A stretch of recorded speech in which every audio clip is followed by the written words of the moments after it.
Hello, my name is Rick Singer. I'm the Chief Academic Officer of Getting Into College and the CEO and Master Coach of The Key. Over the last 20 some odd years, we've helped tens of thousands of kids get into school of their choice. It's my goal today to teach you how to find the right fit college for you.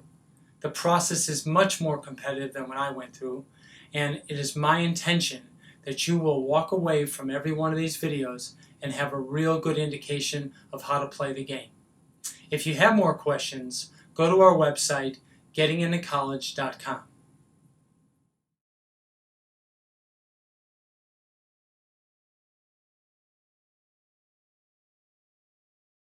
So I've taken you through the first 5 criteria for admission to Tier 1 level schools, the most competitive schools in the country.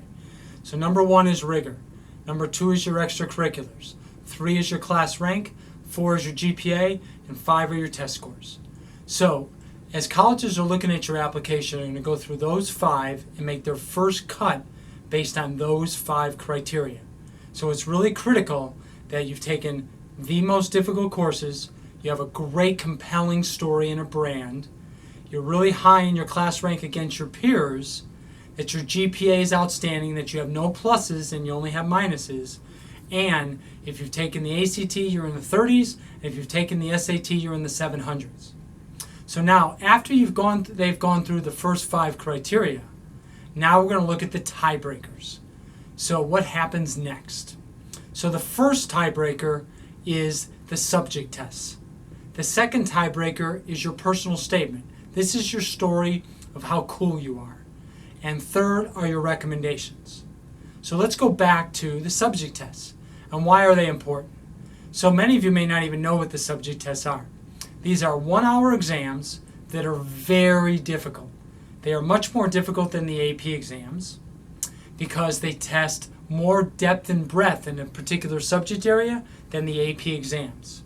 Why do the colleges care about the subject tests more than the APs? Is because what did you do in an AP class? You spent the whole year studying for one test that's going to occur in May. And yes, you know a ton of information, but you only know what the APs are going to test you on. The subject test, for example, let's use U.S. history. U.S. history subject test is more difficult than the AP exam. Okay?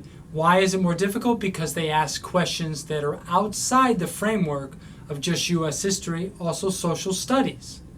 So you really need to know your stuff. So again, why do the colleges care more about the subject test? Because the depth and the breadth is greater. So, back to that favorite number 7, the subject tests are all scored out of 800.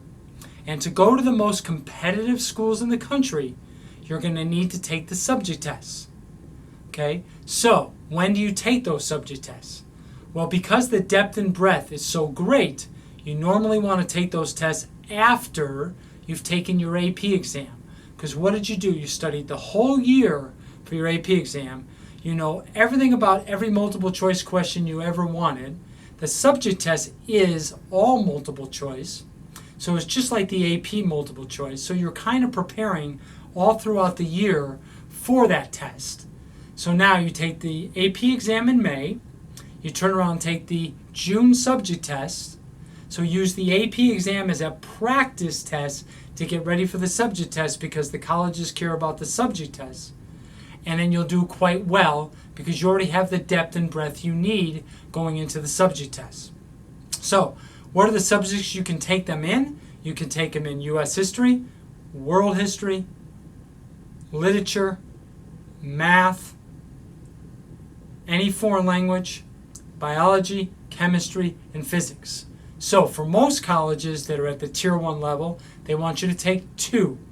If you're applying to some, which you need to check in, and we will give you those answers, some want you to take 3 subject tests. Now it's critical that you take these subject tests when you're ready. So if you're in a regular chemistry class in your freshman, sophomore year, I promise you, you are not ready to take the subject test in chem because the depth and the breadth of that class is at the AP level or above. So most kids who take U.S. history as a junior, in June they take the U.S. history subject test. Most kids are in pre-calculus or calculus as a junior. that are applying to Tier 1 level schools, they would take the Math 2 exam in June. And then if you're in any other AP classes, the AP Bio or AP Chem or AP Physics, you want to take that subject test in that particular area. So the question is, should I take a bunch of subject tests if I have all these AP classes? The answer is yes, if you feel confident in those classes. You can only take 3 in a day, so you could take some of the subject tests in June. You could even take a subject test in May, or you could follow up and take it in the fall. But you want to take it when it's freshest in your mind. Remember, we want to score in the 700s. So if you're applying to Tier 1 level schools, you need to score in the 700s. So I always use this analogy. If you've taken 2 subject tests and you made it through the first 5 criteria, so now we got rid of about half the group in the first 5 criteria, so now I'm still in the game, trying to get into the school of my choice. So now we look at the subject tests, and what they do is they take, let's say my school needed only 2 subject tests. So if you had 2 subject tests in the 700s, you go in this pile. If you had 1 subject test in the 700, you go in this pile. If you have no 700s, you go in a third pile. If I could get enough kids out of the first pile to fit the number of kids I get to present to my committee, then the rest of you are gone. So the key is you got to score in the 700s. So why are the subject tests so important? Because the subject tests tell us if your grades at your school are real. So let's say I take AP US History and AP Chemistry, and I'm in AP Language Comp, and I get an A in each one of those subjects. Then I go take the subject test, and I score in the 600s or the 500s on those subjects, in those subject tests, then we got a problem. Because what does that tell the college? If you can't score in the 700s out of 800 on a subject test, then that may mean that your grades at your school are inflated. So the subject tests are the first criteria of the tiebreakers, because they can really tell us if your school has rigor and if there's grade inflation at your school. So you may say to yourself, well, my kid's not really a great test taker. Well, then how did you get an A in an AP class when you're taking tests all the time? So the subject tests really play a major role. If you have more questions about the subject tests, go to gettingintocollege.com and we will answer everything that you want to know about the subject tests. Thanks, and have a great day.